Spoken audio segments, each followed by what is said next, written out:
Oh, see, the first thing I see is my curtain being like all lippity, loppity, lopsided. I have to be really honest and tell you, other than that moment, I wasn't feeling it today. Like mentally, physically, emotionally, spiritually, all of it. Just not feeling it today. And I think it's because, like, I spent the last 4 days, 5 days just in nature. And then I come back to reality and I'm like, oh, fuck. I got to deal with this shit. So that's real. Really wasn't feeling that. And then as this morning progressed, I got triggered. And this is not something in the past that I've easily talked about, but I know now that I need to. So what triggered me was that my children and I were left destitute by a narcissistic man. We were left without anything, water. I mean, we had water, of course, but so I don't know why I said water, but we didn't have food. We didn't have heat in the winter. We didn't have any money. We didn't have any access to any money. I guess that's why I said water. We were left destitute. We were starving. We were freezing because a man left us destitute. A narcissistic man left me and my children destitute. And granted, this was a decade ago. So why would that trigger me today? Because once again, that feeling of helplessness uh, just kind of overwhelmed me today, this morning. I mean, I'm coming out of it. I come out of triggers really quickly. I've worked on myself for a long time, but never underestimate the damage that you can do to a person. And if you have, I'm not out to like point out narcissists. Oh, there's a narcissist. Like, no. I just know I have been in a relationship with a diagnosed narcissist. And so I have my own experience of what it's like to be treated by gaslighting, by pathological lies, by, you're crazy, or you're just sensitive, or you lied, or you made that up, or that didn't happen. The list goes on and on and on. And it's not in my head anymore. It's not there anymore. I don't live with that anymore. I know better. And I set boundaries with people who even begin to exhibit those kinds of behaviors and say, no, my peace. Okay, my peace is more important than being right. My peace is more important than fighting.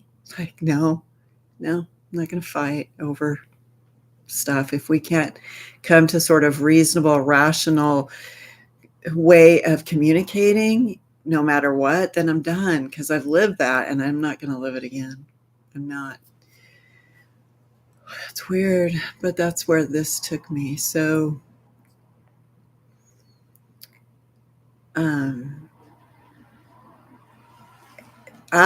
so I know that I'm not a narcissist. I know that I can teach myself behaviors, and mostly because I want to learn. Not that somebody else can do anything to help me, because nobody else can, but because I myself want to be a better human being on this planet.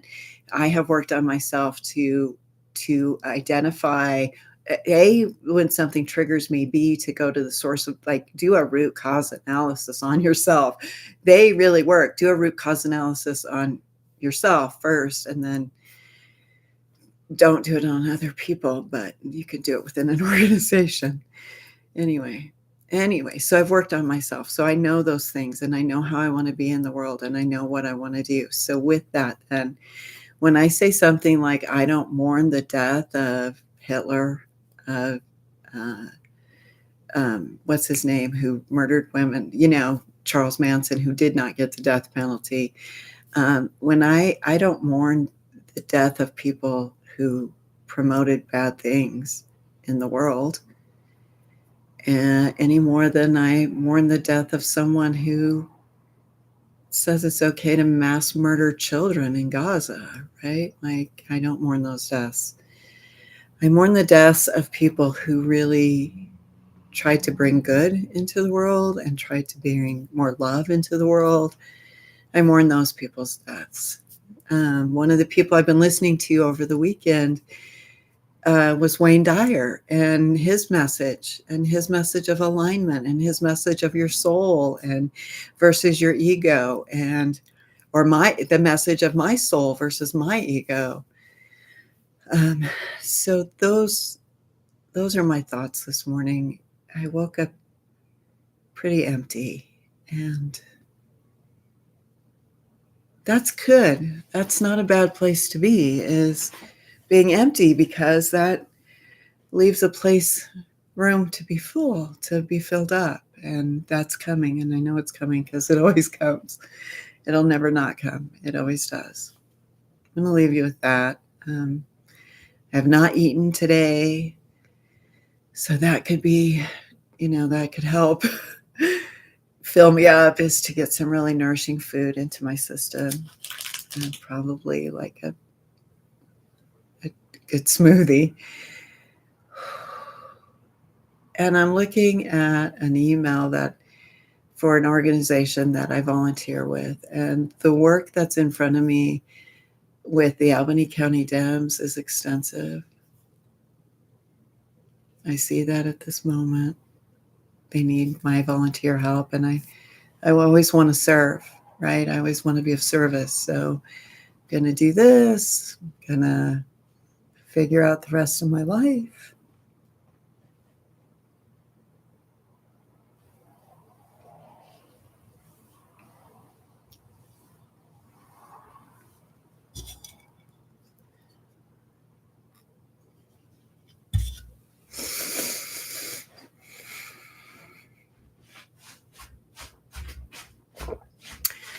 Thanks for watching. I'm going to keep going live. I have been thinking about some things. We're going to do Immigration Tuesdays. We're going to do Wacko Weirdo Wednesdays. We're going to do Threats to Democracy Thursdays. I'll try to start at the same time every day, although I don't know that I'm going to, but I'm going to try. And we're going to talk about things that matter, right? Things that are important, the stories that not only want to be shared, but need to be shared, because we need those stories in our lives to help us unite and feel connected and feel loved and feel like we belong and feel like we're in alignment and feel like things work out for our own best, for our highest good, embracing that things work out for our highest good. All right. Thank you. Bye.